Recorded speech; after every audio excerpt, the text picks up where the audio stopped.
கிறிஸ்துவுக்குள் பிரியமானவர்களே, ஆண்டவராய் இயேசுவின் நாமத்திலே இந்த நாள்ல கூட நாம் தியானிக்கும்படியாக யோவான் 21 அதிகாரம். நாம் கர்த்தருக்கு கீழ்ப்படியும் போதே ஆசீர்வாதங்கள் நம்முடைய வாழ்க்கையில கடந்து வருகின்றன. கர்த்தருக்கு கீழ்ப்படியும் போதுதான் ஆசீர்வாதங்கள் நம்முடைய வாழ்க்கையில கடந்து வருகின்றன என்பதை நாம் புரிந்து கொள்ளுவோம். இந்த யோவான் 21 அதிகாரத்துல இவைகளுக்கு பின்பு இயேசு நின்றார், வெளிப்படுத்தினார். திபெரியா கடற்கரையிலே அவர் நின்றார். அவர் சீஷர்களுக்கு தன்னை அவர் வெளிப்படுத்துகிறார். அங்க வெளிப்படுத்தக்கூடியதான அந்த வெளிப்படுத்தின விவரத்தை பற்றி ஆண்டவர் சொல்லும் போது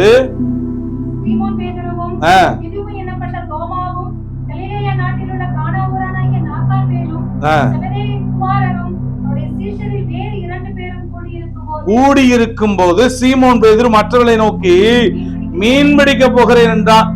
பாருங்க, இயேசு சீஷர்களை எதற்காக அவர் அழைத்தார், தெரிந்தெடுத்தார், முன்குறித்தார், அபிஷேகம் பண்ணினார் என்பதையெல்லாம் அவங்க என்ன செஞ்சிட்டாங்க? மறந்துட்டாங்க. ஆண்டவர் தான் நம்மை அழைத்தார்.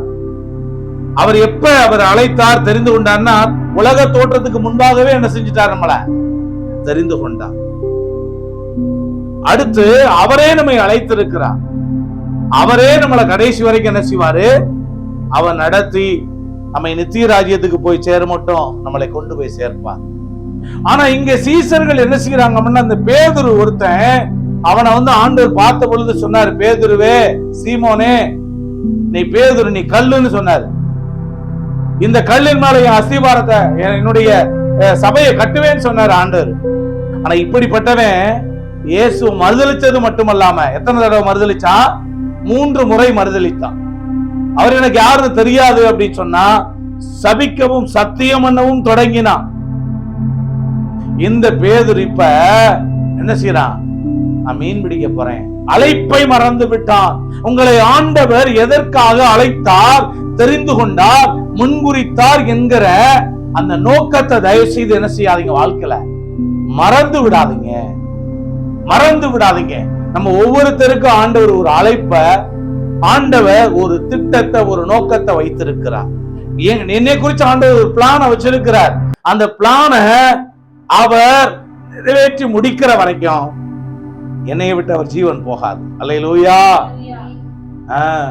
கர்த்தருடைய பிள்ளைகள் யோனா அவர் என்ன சொல்லி ஜெபம் பண்றாரு? நம்ம நிறைய வேளைகளை எப்படி ஜெபிக்கிறோம்? ஆண்டவரே, ஜீவனை எடுத்துக்கொள்ளும். வாழ்க்கை மனமடிஞ்சு போன உடனே, மனம் நொந்து போச்சுன்னா உடனே நம்ம ஜெபிக்கிற ஜெபம் என்ன? நான் சாகுறது தான் நல்லது. நானு யோனா சொல்லி ஜெபிக்கிறார், ஆண்டவரே, நான் இருக்கிறத விட சாகுறது தானப்பா நல்லது அப்படின்னு. உடனே ஆண்டவரே, நான் சாகணும்பா அப்படின்னு சொல்லியே கேட்கிறார். ஆண்டவர் ஜெபத்தை கேட்டாரா? கேட்கல. ஏன்னா யோனா இனி அடுத்தவனுக்கு வேலைகள் இருக்கிறது.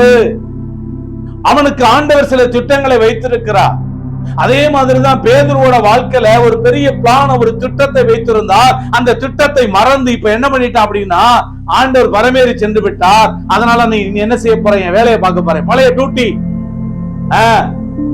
நான் முதல்ல செஞ்சுக்கிட்டு இருந்த வேலை, மீன் பிடிக்கிற வேலை, அந்த டெய்லர் வேலை, அந்த வேலையிலே நான் பார்க்க போறேன் அப்படின்னு கிளம்பிட்டான். அவன் போறது மட்டும் இல்லாம தான் கூட இருக்கிறவங்க எல்லாத்துக்கிட்டையும் சொல்லிட்டு போறான். ஏன்னா அப்பதான் அவங்களும் சேர்ந்து வருவாங்க. இதே மாதிரிதான் எலியா, ஆண்டவரைய பிதாக்களை பார்க்கல, நான் நல்லவன் கிடையாதுப்பா. இவன் என்ன செஞ்சான்னு சொன்னா, ஆமனுக்கு செடி கீழே படுத்துக்கிட்டு ஜெபம் பண்றான். எப்படி? நான் சாகட்டும் ஆண்டவரை, நான் நல்லவன் கிடையாது, என்னை எடுத்துக்கொள்ளும், என் உயிரை விட பாக்குறேன் அப்படின்றான். ஆண்டவர் யோனாவோட ஜெபத்துக்கு பதில் கொடுக்கல. இவன் நானா சோர்ந்து போய் படுத்துக்கிட்டு சூரஜ் செடிக்கு கீழே எலியா ஜெபிக்கிறார், ஆண்டவரே, நான் என் பிதாக்களை பார்க்கல, நல்லவன் கிடையாது, என்னை எடுத்துக்குங்க. இல்லப்பா, இனிமே நீ செல்ல வேண்டிய தூரம் வெகு தூரம்ன்றாரு எலியாவை பார்த்து. அதே மாதிரிதான் கர்த்தருடைய பிள்ளைகள் தற்கொலை பற்றிய பேச்சுக்களை பேசக்கூடாது. சாக போறேன், நான் இதை குறிச்சு செத்துருவேன், நான் அப்படி செத்துருவேன், இப்படி செத்துருவேன் அப்படின்னு பேசக்கூடாது. அப்படி பேசுகிறத யார் கேட்கிறான்னா, பிசாசு கேட்கிறான். அதனால நாம எதற்காக பிறந்தவர்கள்னா, வாழ பிறந்தவர்கள், நாம பிறரை வாழ வைக்க பிறந்தவர்கள். ஆமென் சொல்லுங்க. வாழ பிறந்தவர்கள் மட்டுமல்ல, பிறரை வாழ வைக்க பிறந்தவர்கள். தேவன் உங்களை குறித்து பெரிய திட்டங்களை வைத்திருக்கிறார். அந்த திட்டங்களை மறந்து போகாதீங்க. அந்த பிளான் நடக்கிற வரைக்கும் நம்மளை என்ன செய்ய மாட்டாரு ஆண்டவரு? எடுத்துக்கொள்ளவே மாட்டாரு. ரோட்டுல வரும்பொழுது நிறைய விஷ பாம்புகளை பாக்குறோம். நிறைய தடவை என் காலுக்கு கீழே பல தடவை பாம்பு கிடந்திருக்கு. ஆனாலும் அந்த டைம் அந்த இடத்துல வரும்பொழுது கரெக்டான கர்த்தர் காமிச்சு கொடுப்பாரு. நல்லா புரிந்து கொள்ளுங்க. நம்ம வாழ்க்கை, நம்முடைய பிராணம், நம்முடைய ஜீவன் அவர் கையில் இருக்கு. அது வரைக்கும் அவருடைய திட்டத்தை நம்முடைய வாழ்க்கையில செய்யத்தான் நம்ம அழைக்கப்பட்டிருக்கிறோம். அப்ப நான் மீன் பிடிக்க போறேன்னு சொன்னா அது என்னது? பின்மாற்றம். நிறைய வேளைகள்ல நம்முடைய வாழ்க்கையில தேவையான வருமானம் கிடைக்கல, ஆசீர்வாதம் கிடைக்கல, நன்மை கிடைக்கல. உடனே ஆண்டவருடைய அழைப்பை மறந்துட்டு என்ன பண்றோம்னா நம்முடைய இஷ்டத்துக்கு நம்ம வாழ நினைக்கிறோம். இப்படி போனோம்னு சொன்னா குறுக்கோளியில போனோம்னா நம்ம சம்பாதிச்சிடலாமா அப்படி நம்ம நினைக்கிறோம். இல்ல, ஆண்டவர் என்னை குறித்து என்ன பிளான் வச்சிருக்கிறாரு, என்னை எதற்காக அழைச்சிருக்கிறார்ன்றதையே நம்ம மறந்துடுறோம். ஆனா இங்க சொல்றாரு, மீன் பிடிக்க போறேன்னு சொன்ன உடனே அதற்கு அவர்கள், நாங்களும் உம்முடனே கூட வருகிறோம். நீயா பிளான் போட்டா தோல்வி, ஆண்டவர் வாழ்க்கையை வச்சிருக்கிற பிளான படி நடந்தா உனக்கு வெற்றி. நான் உங்களோட வர்றேன் அப்படின்ட்டாங்க. ஏன் பெரிய தலையே போகுது, நம்ம எல்லாம் என்னடா அப்படின்னு எல்லாரும் பின்னாடி போயிட்டாங்க. ஏன்னா பைபிள்லயே பேதுரு, யாக்கோபு, யோவான் அந்த 3 பேரு தான் இயேசு எங்க போனாலும் அவரோடு கூட தனியா ரொம்ப நெருக்கத்துல இருந்தவங்க. இவங்க இந்த 3 பேர் மேலேயும் ஆண்டவர் பெரிய திட்டம் வச்சிருந்தாரு. 12 சீசர்கள் மேல பிளான் வச்சிருந்தாலும் இந்த 3 பேர் மேலையும் விசேஷித்த காரியங்களை வாழ்க்கையில ஆண்டவர் திட்டம் பண்ணி வச்சிருந்தாரு. அப்ப இவன் பேச்ச கேட்டு எல்லாரும் போறாங்க. நல்லா புரிந்து கொள்ளுங்க. திரும்ப சொல்றேன் உங்களுக்கு, உங்க பிளான் படி நீங்க செயல்பட்டீங்கன்னா கட்டாயமாக தோல்வி மட்டும்தான் வரும். ஆண்டுடைய பிளான் படி எதையும் செஞ்சீங்கன்னா உங்க வாழ்க்கையில 100க்கு 100 வெற்றி வரும். ஆமென்.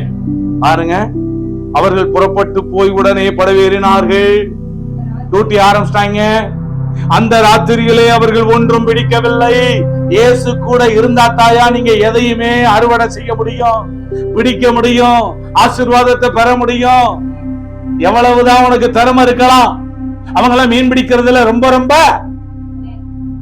திறமைசாலிகள், கில்லாடிகள். ஆமா, பயங்கர திறமை, எனக்கு பெரிய திறமை எல்லாம் இருக்கு, நான் அதை செஞ்சிருவேன், இதை சாதிச்சிருவேன் அப்படின்னு சொல்லி தம்பட்ட அடிச்சுக்கிட்டு தெரியதெல்லாம் நிப்பாட்டே போனாங்களே எல்லாரும். ஒரு மீன் குஞ்சம் பிடிச்சாங்களா? அந்த ராத்திரியிலே அவர்கள் ஒன்றும் பிடிக்கவில்லை. இயேசு உங்கூட இருந்தா தான் நீ எதையுமே சாதிக்க முடியும். இயேசு உங்கூட இருந்தா மட்டும்தான் நீ எதையுமே ஆசீர்வாதத்தையோ நன்மையையோ நீ பிடிக்க முடியும். இயேசு இல்லாம படகு ஏறாத, இயேசு இல்லாம தொழில் ஆரம்பிக்காத, இயேசு இல்லாம வீட்டை கட்டாத, இயேசு இல்லாம வேலையை பார்க்காத. இயேசு உங்ககிட்ட இருந்தா, அவர் சொல்லி செஞ்சா எல்லாமே ஆசீர்வாதம் தாங்க. அவர்கள் அந்த ராத்திரியில ஒன்றும் பிடிக்கவில்லை. விடியற் காலமான போது இயேசு கரையில நின்றார். நல்லா புரிஞ்சுக்கோங்க. நீ எப்ப தோல்வி அடைகிறையோ அப்ப ஆண்டவர் உட்கார்ந்து ஒரு கரையில நின்னுகிட்டு பார்த்துக்கிட்டு சிரிச்சுக்கிட்டு இருக்க மாட்டாரு. அவர் சிரிக்கல அந்த இடத்துல வந்து. ஏன் தெரியுமா சிரிக்கல? அவர் நம்ம போடுற எல்லா பிளானையுமே அவருக்கு தெரியும். நல்லா புரிஞ்சுக்கோங்க. உங்கள் நினைவுகளின் நினைவுகள் அல்ல, உன் வழிகளின் வழிகள் அல்ல. உங்க நினைப்பை பார்க்கல, உங்க வழிகளை பார்க்கல. என்னுடைய நினைவுகள் உயரமா இருக்கிறது, அது மேன்மை உள்ளதா இருக்கிறதுன்னு சொல்றாரு. அவங்க நினைச்சாங்க நம்ம போவோம், மீனை பிடிச்சிருவோம், அப்படியே பார்த்தா வீட்டுல குடும்பத்துல வருமானத்தை சேர்த்துருவோம், ஆமா நிறைய சொத்து சேர்த்துருவோம் நினைச்சாங்க. ஆனா ஒண்ணுமே நடக்கல. நல்லா புரிஞ்சுக்கோங்க. இயேசு இல்லாம எதை செஞ்சாலும் ஒண்ணுமே நடக்காது. ஆண்டவரே சொல்லாரு, என்னால என்று உங்களால் ஒன்றும் செய்யக்கூடாது. இயேசு இல்லன்னா வாழ்க்கையில நீ ஒண்ணுமே செய்ய முடியாது. இயேசு இல்லாத வாழ்க்கை ஜீரோ. இயேசு என் கூட இருக்கிறப்பதான் நான் ஹீரோ. அதை புரிஞ்சுக்கங்க. அந்த ராத்திரியிலே ஒன்றுமில்லை. ராத்திரி ஃபுல்லா ஒண்ணும் இல்ல, ஆனா விடியற்காலம் என்று ஒன்று நம்முடைய வாழ்க்கையில கடந்து வரும். சொல்லுங்க, விடியற்காலம் ஒன்று நம்முடைய வாழ்க்கையில கடந்து வரும். விடிய காலம் வந்த உடனே அந்த இருள் எல்லாம் விலகி போகும், அந்த அந்தகாரம் எல்லாம் விலகி போயிடும், அந்த இருட்டெல்லாம் விலகி போயிடும். அந்த இருட்டு விலகின உடனே வெளிச்சம் நம்முடைய வாழ்க்கையில வரும் பாருங்க. அந்த வெளிச்சத்துல, அந்த ஒளியில நீங்க யாரை பார்க்க முடியும் தெரியுமா? நம்முடைய ரட்சகரை, நம்முடைய ஆண்டவரை நீங்க பார்க்க முடியும். அந்த இடத்துல வந்து நின்னாரு. எதுக்கு தெரியுமா? என்னை விட்டு போயிட்டீங்க அப்படின்னு குற்றப்படுத்தி சொன்னாரா? என்னை விட்டு நீ ஓடுனீல, உனக்கு இது வேணும் இன்னமும் வேணும்னு சொல்லி பகடி பேசினாரா? ஏன் போய் நின்னார் தெரியுமா? நான் இல்லாம என் மகனே நீ ஒண்ணும் செய்ய முடியாதுப்பா. நீ உன் தோல்வி எனக்கு தெரியும், உன் தேவை எனக்கு தெரியும், உன்னுடைய பிரயாசம் எனக்கு தெரியும். நீ ஒண்ணுமே இரவெல்லாம் பிரயாசப்பட்டு பிடிக்கலன்னு எனக்கு தெரியும்பா. உன்னைய விடுவிக்க, உன்னைய காப்பாத்த, உன்னை ஆசீர்வதிக்க, உன்னை மேன்மைப்படுத்த, உன் தேவையை சந்திக்க நான் இந்த இடத்துல வந்து நிக்கிறேன் அப்படின்னு வந்து நின்னாரு. விடிய காலம் ஆன போது நம்முடைய அருமை இரட்சகர் ஆண்டவர் இயேசு சூப்பர் ஸ்டாராக வந்து நின்னாரு. ஆமென். எப்படி இருக்கான்? ஆனால் அவர்கள் இயேசு என்று அவரை அறியவில்லை. அப்ப அவர் அந்த இடத்துல எப்படி வந்து நின்றுப்பார்னு எனக்கு தெரியல. இயேசு இதுவரைக்கும் இயேசுவோட தானே இருந்தாங்க, ஆனா இயேசுன்னு ஏன் தெரியல? ஏன்னா இதுக்கு முன்னாடி அவங்களோட கூட இருந்தவங்க சரீர பிரகாரமாய் அவர்கள் பார்த்திருந்த இயேசு, ஆனால் இப்பொழுதோ அவர் உயிரோடு கூட எழுந்து மகிமை அடைந்தவராக, மறுரூபமாக்கப்பட்டவராக, அவர் சர்வ வல்லமையுள்ள தேவனாக வந்திருந்த இயேசு அங்க நின்னாரு பாருங்க. இயேசுவை நோக்கி என்ன சொல்றாரு? என்ன சொல்றாரு? இங்க நம்ம சிந்திச்சுதான் பார்க்கணும். ஆண்டவரை விட்டு ஓடுனவங்கள, அவன் இஷ்டத்துக்கு போனவன வந்த உடனே என்ன நீ என் பேச்ச கேட்காம போயிட்ட உன்னைய அப்படின்னு சொன்னாரா? என்ன சொல்றாரு பாருங்க ஆண்டவர். அப்பா ஆண்டுடைய அன்பை பாருங்களே. உம்முடைய அழைப்பும் வேண்டாம், உன் ஊழியமும் வேண்டாம், உன் பிளானும் வேண்டாம், நாங்கள் எங்களுடைய பிளானை நாங்கள் நிறைவேற்ற போகிறோம்னு போனவங்கள ஆண்டவர் எதுவுமே சொல்லி சாடாம பிள்ளைகள் என்றாரு.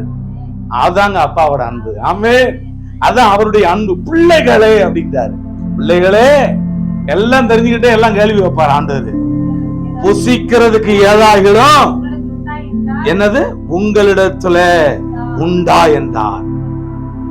உண்டு என்றார். நம்ம தேவைகள் அவருக்கு தெரியுங்க. நம்ம வேண்டிக் கொள்ளுகிறதுக்கு முன்னமே இன்னது தேவை என்று அவர் அறிந்திருக்கிறார். நீ நைட்டெல்லாம் பிரயாசப்பட்டு ஒண்ணுமே பிடிக்கலன்னு அவருக்கு நல்லா தெரியும். நீ உன் வாயில இருந்து என்ன சொல்ல போற, என்ன வாயில சொல்ல போறன்றது அவருக்கு தெரியும். ஆனா நிறைய வேளைகள்ல இயேசு நம்முடைய வாழ்க்கையில இடைபடாத வரைக்கும், அவர் சொல்லுகிற பிளான் படி நம்ம வாழாத வரைக்கும் நம்ம வாயிலிருந்து வரக்கூடிய ஒரே ஒரு வார்த்தை ஒன்றுமில்லை. ஆனா அவர் நம்ம கூட இருந்துட்டா, அவர் பிளான் படி நம்ம நடந்துட்டா எப்போ என்ன சொல்லுவோம் தெரியுமா? எல்லாமே எனக்கு இருக்குன்னு சொல்லுவோம். ஆமென். எல்லாமே எனக்கு இருக்கு அப்படி சொல்லுவோம். அதனால கர்த்தருடைய பிள்ளைகளை ஒன்றும் இல்லை என்று மட்டும் சொல்லாதிருங்கள். ஒன்றும் இல்லை என்று சொன்ன இடத்துல உனக்கு எல்லாமே இருக்குன்னு சொல்லி காமிச்சார் இயேசு. என்ன இப்ப வேற குடம் இல்ல, வேற பாத்திரம் இல்லன்னு உடனே என்ன நின்றுச்சு? எண்ணெய் நின்று போயிற்று.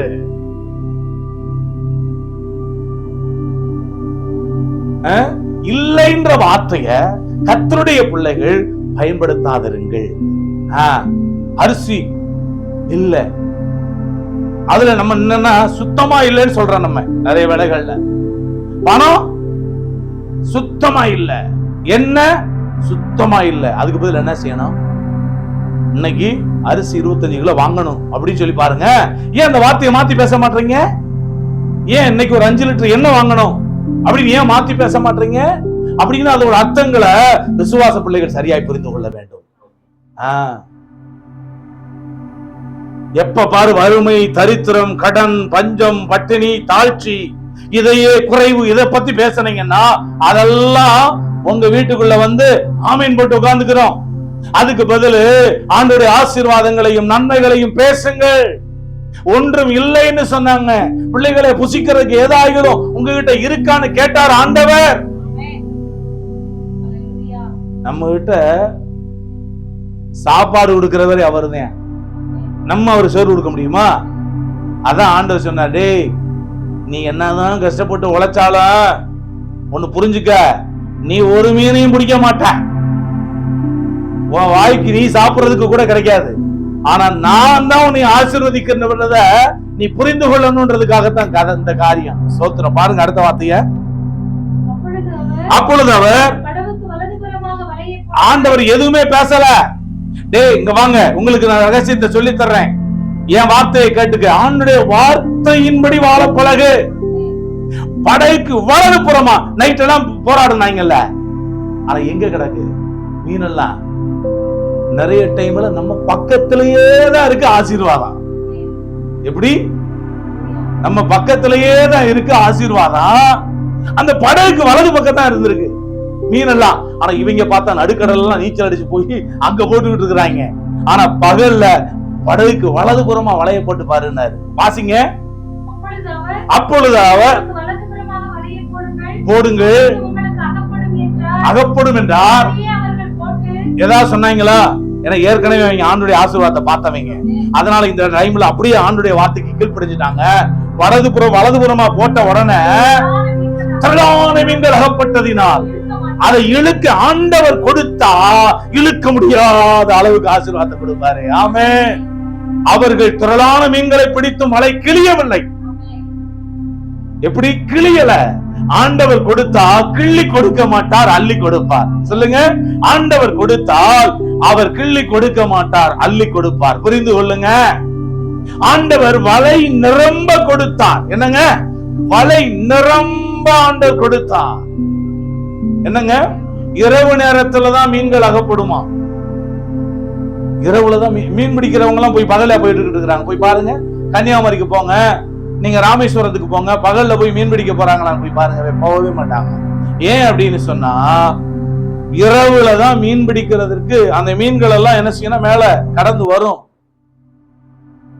ஆனா ஆண்டவர் சொன்னா பகல் என்ன இரவு என்ன, அவர் வார்த்தை நமக்கு அதிசயத்தை செய்யும். அவர் வார்த்தை நமக்கு அற்புதத்தை செய்யும். அவருடைய வார்த்தை நமக்கு நன்மையை கொண்டு வரும். நீ எதிர்பார்த்திருக்கிற ஆசீர்வாதத்தை அவர் வார்த்தையின் மூலமா நீங்க பெற்றுக்கொள்ள முடியும். படகுக்கு வலதுபுறமா வலைய போடுங்கன்னாரு. போட்டாங்க. திரளான மீன்கள் அகப்பட்டதுனால வலைய என்ன செய்ய சொல்லுங்க, வலைய என்ன செய்ய முடியல. ஆண்டவருடைய பிளான் படி நீங்க ஆண்டவருடைய வார்த்தைக்கு கீழ்ப்படிஞ்சு நீங்க வலைய போட்டுட்டா, நீங்க நடந்துட்டா, நீங்க இழுக்க மாட்டாத ஆசீர்வாதங்கள், நீங்கள் இழுக்கவே முடியாத நன்மைகள் உங்க வாழ்வுக்குள்ளாக கடந்து வரும். ஆசிங்க. சீசன் பேதுருவை பார்த்து, இந்த வேலையை யார்தான் செய்ய முடியும்? அதிசயத்தை, அற்புதத்தை இயேசு மட்டும்தான் எனக்கு செய்ய முடியும். அவன் புரிஞ்சுக்கிட்டான். என்ன வேற மனுஷன் இதை செய்ய முடியாது. இதுக்கு முன்னாடி இருந்த இயேசுவத்தான் அவங்க பார்த்திருக்காங்க. ஆனா இப்ப இருக்கிறவரை இயேசுன்னு சொல்லல, அவர் கர்த்தர்ட்டாங்க. என்ன, அவர் மகிமை அடைந்து விட்டார். அவர் கர்த்தர். கர்த்தர் தான் என் வாழ்க்கையில் ஆசீர்வாதத்தை தர முடியும். கர்த்தரின் ஆசீர்வாதமே ஐஸ்வர்யத்தை தரும். அதனோடு அவர் வேதனையை கூட்டார். கடன் வாங்கி ஆண்டவரே ஆண்டவரே ஆண்டவரே அழுதுகிட்டு கிடக்காத. எப்படி? நிறைய வேலைகள்ல நாமளா சுமையை ஏத்திக்கிட்டு, இந்த சுமையை கொஞ்சம் இறக்குங்க ஆண்டவரே, இது அவர் ஏத்தல. நல்லா புரிந்து கொள்ளுங்க. இப்ப ஒரு வார்த்தையை சொல்லி தர்றேன். கர்த்தர் அவராக உன் தலை மேல சுமையை ஏத்தினார்னா அவரே இறக்கி விடுவார். ஆனா நீயா சுமையை ஏத்திக்கிட்டீங்கன்னா அதை இறக்குறதுக்காக நீ போராடுறது வீணு. அதனால ஆண்டவருடைய திட்டத்துக்கும் ஆண்டவருடைய நேரத்துக்கும் அவருடைய சரியான காலத்துக்கும் நீ காத்திருக்க வேண்டியது அவசியமா இருக்கு. என்னங்க அந்த வார்த்தையை படி திருப்ப. அவர் கர்த்தர் என்றார். கேட்ட உடனே பாருங்க, அவன் வஸ்திரம் இல்லாதவனா மீன் பிடிச்சுக்கிட்டு இருக்கான். மேல் சட்டையை கட்டி கொண்டு கடலில் ஏன் குதிச்சான் தெரியுமா? எங்க நின்னார் இயேசு? எங்க? இதெல்லாம் எங்கன்னா கடலுக்குள்ளதான் அவங்க நிக்கிறாங்க. ஆனா கர்த்தரோ கடற்கரையில நிக்கிறாரு. அதனாலதான் நீங்க நின்னுகிட்டு இருக்கீங்க பாருங்கடா. நீங்க கடலுக்குள்ள அதுக்கு வலது பக்கமாவே போடுங்கன்னாரு. ஆனா கடற்கரையில நின்றிருந்தவரை சொல்லி பார்த்து சொன்னார், அங்கதான் அந்த ஆசீர்வாதம் இருக்கு. ஆண்டவர் பிளான் படி நடந்தா எங்க உனக்கு ஆசீர்வாதம் இருக்குன்னு காமிச்சு கொடுத்துருவாரு, எங்க உனக்கான நன்மை இருக்குன்னு சொல்லி காமிச்சு கொடுத்துருவாரு. நீ தேடி போக வேண்டாம், ஆசீர்வாதம் உன்னைய தேடி வீட்டு வாசல் கதவை தட்டும். பைபிள் அப்படித்தான் சொல்லுது, சங்கீதம் 23:6. என்னது? ஜீவனுள்ள நாளெல்லாம் நன்மையும் கிருபையும் என்னை பின்தொடரும். ஆமென் அப்படின்னு சொல்லி இருக்கு. கர்த்தர் என்றான், அவன் மேற்சட்டையை கட்டி கொண்டு அவன் கடலிலே குதிச்சு போறான். அப்ப 200 முழ தூரத்துல இருந்தப்பதான் கடற்கரையில இருந்து இயேசு பேசுறாரு. அவர் சத்தம் அவங்களுக்கு கேட்டிருக்கு. படகுல இழுத்துக்கொண்டே மீன்கள் உள்ள அந்த வலை என்ன செய்யறாங்கன்னா இழுத்து கொண்டு வருகிறார்கள். இழுத்து கொண்டு வந்தார்கள். சொல்லுங்க, ஆசீர்வாதங்களை ஆண்டவர் இழுத்து கொண்டு வரும்படியா செய்வாரு. எப்படி இழுக்க மாட்டாத ஆசீர்வாதம் வேணுமா உங்களுக்கு? ஹல்லேலூயா, ஆமென் சொல்லுங்க. பாருங்க அடுத்த வார்த்தையில, அவர்கள் கரையிலே வந்து இறங்கின போது போதும் கரி நெருப்பு போட்டு இருக்கிறதையும் அதன் மேல மீன் வைத்திருக்கிறதையும் அப்பத்தையும் கண்டார்கள். கவனிங்க, யாருக்கு சோறு வேணும்? இப்ப யாரு சாப்பாடு கேட்டா? பிள்ளைகளே, டுபாக்கூர் உங்ககிட்ட சோறுல எனக்கு தெரியும்டா. எப்படி சாப்பிடுறதுக்கு அவர் கேட்கிறாரு. பிள்ளைகளை புசிக்கிறதுக்கு என் பிள்ளைய பார்த்து நான் கேட்கிறேன், என் பிள்ளைகளை பார்த்து, பிள்ளைகளே சாப்பிடுறதுக்கு ஏதாவது இருக்கான்னு கேட்டா ஒன்றும் இல்லை. யார் தான் கொடுக்கணும்? தகப்பன் தான் கொடுக்கணும். என்னப்பா நீங்க தானப்பா எனக்கு சாப்பாடு கொடுக்கணும்னு சொல்லுவாங்கல்ல. இல்ல, அவர் சாப்பிட பிள்ளை ஏதாவது கொடுப்பானான்னு சொல்லி பாக்குறாரு. ஏன்னா அவர் வேணும்னு தெரிஞ்சுக்கிட்டு தான் கேட்கிறாரு. ஆனா நல்லா கவனிங்க, எனக்கு நீ சாப்பாடு கொடுன்னு சொல்லி கேட்டவரு பிள்ளைகளுக்கான சாப்பாட்டை ஆயத்தம் பண்ணி வைத்திருந்தார். நல்லா கவனிங்க, உங்களுக்கான ஆசீர்வாதங்கள் ஏற்கனவே அவராலே ஆயத்தமாக்கப்பட்டு வைக்கப்பட்டு இருக்கிறது. சூப்பர், ஆமென். விளங்குதா? இனி நீங்க அதை போய் நீங்க சாப்பிட வேண்டியதுதான் உங்களுக்கு பாக்கி. ஹல்லேலூயா, ஹல்லேலூயா. இந்த மீனவர்கள் ரொம்ப சாப்பிடுவாங்க, அவங்களுக்கு அகோர பசி எடுக்கும். கடலுக்குள்ள போயிட்டு வர்றாங்க பாத்தீங்களா? எனக்கு தெரிந்த ஒரு மீனவரை பற்றி நான் சொல்றேன், சரிங்களா? கன்னியாகுமரியில அவருடைய வீட்டுக்கு நாங்க சாப்பிட போனோம். அந்த மீனவருடைய வீட்டுல எங்களுக்கு சாப்பாடு பார்த்தா எல்லாம் மீன் தான். எனக்கு இவ்வளவு சாப்பாடு போட்டு சாப்பிட்டேன். நானும் என் மனைவி, என் பிள்ளைகள் வந்தாங்களான்னு தெரியல. சாப்பிடுறோம். சாப்பிடும் போது இவ்வளவு காண சாப்பாடை போட்டு கொஞ்சம் ஒரு மீன் அரிசி சாப்பிடுறோம்.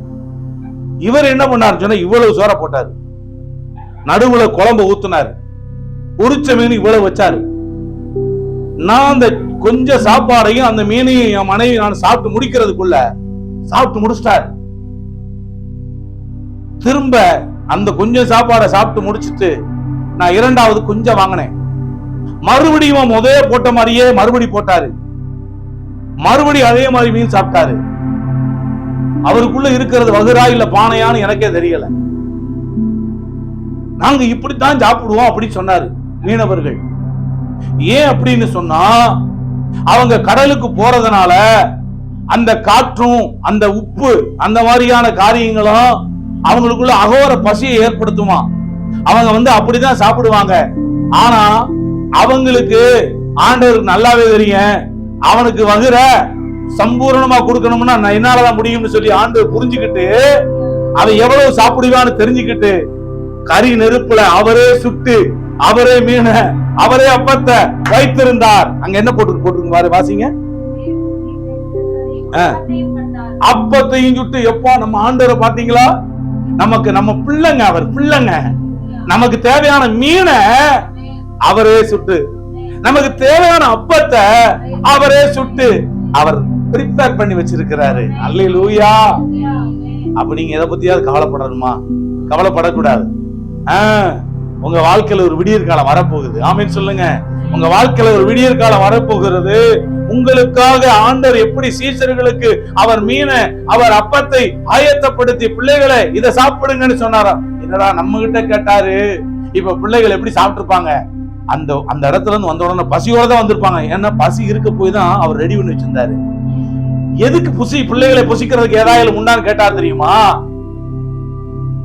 அவர் பசியை நம்ம தீர்த்த முடியுமா? சொல்லுங்க.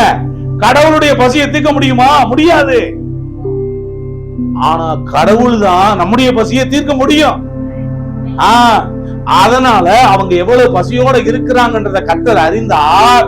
அவர் நீதிமானை பசியினால் வருந்த விடாத தேவன்.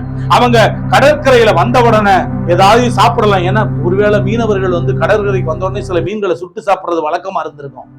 அதனால ஒண்ணுமே இல்லைன்னு உடனே ஆண்டவர் ஆல்ரெடி ப்ரிப்பேர் பண்ணி வச்சுட்டாரு. ஆமென். உனக்கான வேலைகளை, உனக்கான எதிர்காலத்துல நீ உனக்கு என்னெல்லாம் கர்த்தர் கொடுக்கணும்ன்றதெல்லாம் ஆல்ரெடி ப்ரிப்பேர். ஹல்லேலூயா. நீ எதை குறித்தும் கவலைப்பட வேண்டாம். நீ அவருடைய பிள்ளை. அவங்க என்ன பண்ணாங்க தெரியுமா? இயேசுவை நோக்கி, நீங்கள் இப்பொழுது பிடித்த மீன்களை சிலவற்றை கொண்டு வாருங்கள் என்றார். சீமோன் பேதுரு படகில் ஏறி எத்தனை மீன் எழுதுறாரு பாருங்க, 153. ஆண்டவருடைய பிளான விட்டுட்டு வா சுய சித்தத்தின்படி இந்த உலகத்துல நீ வாழ்ந்தீங்கன்னா ஒரு மீன் குஞ்ச கூட நீ பிடிக்க முடியாது. ஆனா ஆண்டவருடைய திட்டத்தின்படி, அவருடைய வார்த்தையின்படியே நடந்து, அவருடைய சித்தத்தின்படியே நீ எல்லாத்தையும் செஞ்சீனா பெரிய பெரிய மீனை கொடுப்பாரு. ஆமென். 153 பெரிய மீன்களால் நிறைந்த வலையை கரையில் இழுத்தான். இத்தனை மீன்கள் இருந்தும் எத்தனை ஆசீர்வாதம் வாழ்க்கையில வந்தாலும், ஆமென், ஆசீர்வாதம் ஒண்ணு விட்டு போகாது. வலை கிழிஞ்சா என்ன செய்யும்? மீன் போயிரும். நீ சம்பாதிக்கிற பணம் மீதியான துணிக்கைகள் எடுப்பே தவிர அது வீணா போகாது. அது வீணா போகாது. அது கிழிஞ்சு எங்கேயோ ஓட்டப்பையில விழுந்த மாதிரி போகாது. இயேசுவின் நாமத்தினால அதெல்லாம் கையில மீதியா இருக்கும். அதெல்லாம் மென்மேலும் பெருகும். இயேசுவை நோக்கி, என் மனைவி சொன்ன மாதிரியே இருக்கு, எங்க அம்மா சொன்ன மாதிரியே இருக்கு, வாங்க சாப்பிடுங்க, இப்படி வாங்க.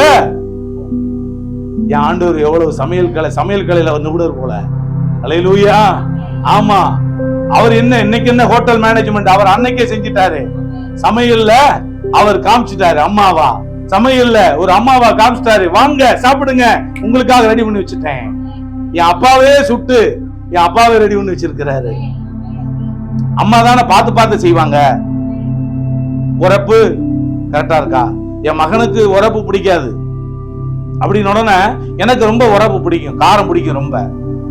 அதனால என் மனைவி என்ன செய்வாங்க தெரியுமா? பிள்ளைக்கு காரம் பிடிக்காது, அதனால காரத்தை ரொம்ப குறைச்சிடுறது. விளங்குதா உங்களுக்கு? புளிப்பு பாத்தீங்கன்னா அவங்களுக்கு ரொம்ப பிடிக்காது, எனக்கு பிடிக்கும், அதனால புளிப்பை ரொம்ப கம்மி பண்ணிடுறது. அது ஏன்னா பிள்ளைய பார்த்து பார்த்து ஒரு தாயானவள் செய்கிறா. இதே மாதிரிதான் நம்முடைய ஆண்டவர் நமக்கு எது ரொம்ப பிடிக்கும் அப்படின்னு பார்த்து பார்த்து செய்யறாரு. அப்ப பாருங்க, வாருங்கள் போஜனம் பண்ணுங்கள் என்றார். அவர்கள் கர்த்தர் என்று சீஷர்கள் அறிந்தபடியினாலே யாருன்னு கேட்க துணியல. கர்த்தர் தான் நம்ம வாழ்க்கையில் அதிசயங்களை செய்யணும். அப்பொழுது இயேசு அப்பத்தையும் மீனையும் எடுத்து, அவங்களுக்கு அதை எடுக்கவே மனசு இல்லை. எப்படி? அவர் தான் நல்லா புரிஞ்சுக்குங்க, அவர் எடுத்து கொடுப்பார். சொல்லுங்க, எதுல இருந்து எடுத்து கொடுப்பார்? அவருடைய பொக்கிஷத்திலிருந்து, அவருடைய களஞ்சியத்திலிருந்து, அவருடைய பண்டக சாலையிலிருந்து உங்களுக்கு தேவையானதை எடுத்து கொடுப்பாரு. ஒரு கடைக்கு கூட்டிட்டு போறோம், அபிஷேக கூட்டிட்டு போறோம். ஒரு தங்க நகை கடைக்கு கூட்டிட்டு போறீங்க, நிறைய தங்க காசுகள் வைக்கப்பட்டிருக்கு. பவானி அங்க பாத்தீங்கன்னா அம்மா போய் நிக்குது. அவரவர் கையை வைத்து எடுத்துக்கொள்ளலாம் அப்படின்னு சொல்லாம, நீங்க இப்ப அந்த பாத்தீங்கன்னா அவன் கையில எடுக்க சொல்லி சொல்றாங்க. சின்ன குழந்தையோட கையில இதுல எடுத்துக்கொள்ளலாம் அப்படின்னு. நீங்க என்ன செய்வீங்க? நானும் என்ன செய்யறேன், என் பையனுக்கு அவளுக்கு எடுக்க தெரியாது, நான் எடுத்துக்கிறேன் அப்படின்னு நம்ம சொல்லுவோமா இல்லையா? இல்ல, நல்லா கவனிங்க. குழந்தையினுடைய கையில வருவது கொஞ்சமா தான் இருக்கா? பிள்ளைகளுடைய கையில கொஞ்சம் தான். ஆனா அம்மாவோ அப்பாவோ எடுத்தா பெரிய கையே, மொத்தமா அவனுடைய 2 கை 4 கையா ஒரு அம்மாவோட கையை அப்பாவோட கையா சேர்ந்து அப்படி மொத்தமா, அது 2 இது அன்னைக்கு அதுவும் தங்க காசு அள்ளும் போது நிறையவே அள்ளுவாங்க. அசதராம சிந்தாம. இதே மாதிரிதான் நம்முடைய ஆண்டவர் கையில விட்டுட்டோம்னா அவர் அள்ளி கொடுப்பார். நமக்கு தேவையானதை அள்ளி கொடுப்பார். புரிஞ்சுக்கங்க. அவரே என்ன செய்யறாரு, வாங்க சாப்பிடுங்கன்னு சொல்றாரு. சொன்னது மட்டுமல்ல, அவரே எடுத்து கொடுக்கிறார். நீங்க எடுத்துக்கிற போறீங்களா, அவர் எடுத்து கொடுக்கட்டுமா? ஆண்டவரே நீங்க எடுத்து கொடுங்கப்பா. ஆமே. நீங்க ஆண்டவரே எனக்கு தேவையான ஆசீர்வாதத்தை, எனக்கு தேவையான ஆண்டவரே நன்மைய, எனக்கு தேவையான ஆண்டவரே போதுமான வருமானத்தை நீங்க எனக்கு திட்டம் பண்ணி நீங்களே எனக்கு எடுத்து கொடுங்க ஆண்டவரே, போதும்னு சொல்லுங்க. அது போதுமானதா இருக்கும், இழுக்க மாட்டாததா இருக்கும். அவரே எடுத்து கொடுத்தார். இயேசு மரித்தோலிருந்து எழுந்த பின்பு நம்முடைய சீசருக்கு அருளின தரிசனங்களிலே இது 3ஆம் தரிசனம். இந்த 3வது தரிசனம் நம்முடைய வாழ்க்கையில நிறைவேறும். ஹல்லேலூயா சொல்லுங்க. இயேசு கிறிஸ்துவினுடைய 3ஆம் தரிசனம் ஆசீர்வாதத்தை இழுக்க மாட்டாத அளவுக்கு உங்க வாழ்க்கையில நன்மைகளை கொண்டு வரக்கூடிய தரிசனம் என்பதை புரிந்து கொள்ளுங்கள். அதனால ஒன்றும் இல்லை என்று உங்க வாழ்க்கையில சொல்லுவதை நிப்பாட்டுங்க. அவருடைய சித்தத்தின்படி, அவருடைய வார்த்தையின்படி உங்க வாழ்க்கையில எல்லாவற்றையும் செய்ய பழகும் போது ஆண்டவர் உங்களுக்கான நன்மைகளை அவர் உங்களுக்கு நிச்சயமாய் கொடுப்பார். அல்லேலூயா. கர்த்தர் இந்த வார்த்தைகளின்படி உங்களை ஆசீர்வதிப்பாராக. ஆமென். நமது நியூ கவர்னன்ஸ் ஸ்டோன் மினிஸ்ட்ரி சேனலை லைக் பண்ணுங்க, ஷேர் பண்ணுங்க, கமெண்ட் பண்ணுங்க, சப்ஸ்கிரைப் பண்ண மறக்காதீங்க. அப்படியே பக்கத்துல இருக்கிற பெல் ஐக்கானை கிளிக் பண்ணி ஆல்ன்ற ஆப்ஷனை கொடுத்துக்கோங்க. அப்பதான் நாம போடக்கூடியதான வீடியோஸ் எல்லாமே டெய்லி உங்களுக்கு நோட்டிபிகேஷன்ல வரும். God bless you.